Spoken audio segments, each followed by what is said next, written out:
Assalaamu calaykum waraxmatullaahi asxaabteyda kusoo dhawaada janalkeena Maryam Cooking and Henna. Maantana waxaa idiin wadaa naqshad ka heli doontiin. Fadlan haddii aan ugu cusubtaa subscribe inoo dheh, soo dhawow haddii aan nala joogtane. Maanta waxaa marineynaa lugo ayaa marineynaa. Waa naqshad yar oo iska fudud. Waxaa rajeynayaa habla ina ciida shaqaysan doontiin oo gacmihiina ku ciil bixi doontiin insha Allah. Wax walba isku day waaye inaad shaqaysatid mar walba aad ay wanaagsan tahay. Xirfad aa waliba leedahay. Adduunka xirfad ayaa la isku dhaafay. Mar walbana dadaalaa wuu gaaraa ayaa la dhahay. Waxaa idin rajeynayaa gabdhahayga inaad isku dayi doontiin naqshadan aad ku fudud. Guriga qofka kula jooga ayaa u marin kartaa. Kadibna waxaa waaye adiga lagu tuugi doonaa oo lagu dhihi doonaa baayo noo mari maanta meela u soconaay inta ka baranaysid kaliya maybe in lagu ciilo.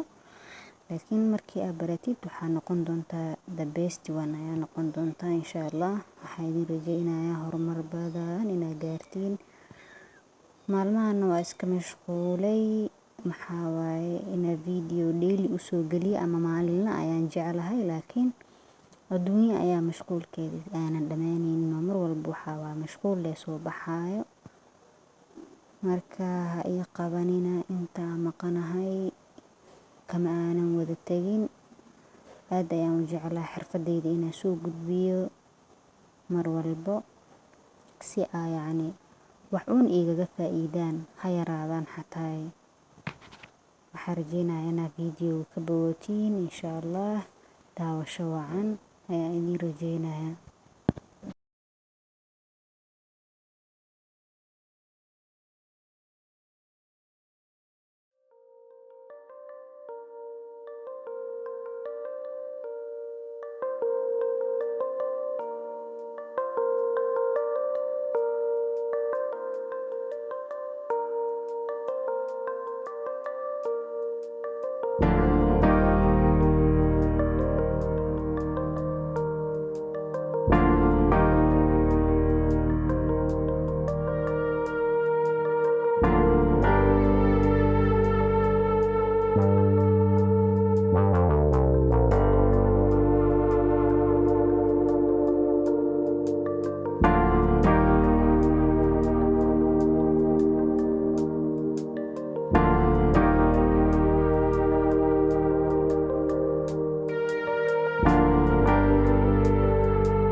fiidiyogeen maanta intaas ayuu ku egyahay. hanaga ilaawina subscribe inaa noo dhahdid. waa ku mahadsantihiin daawashadiina. Bye.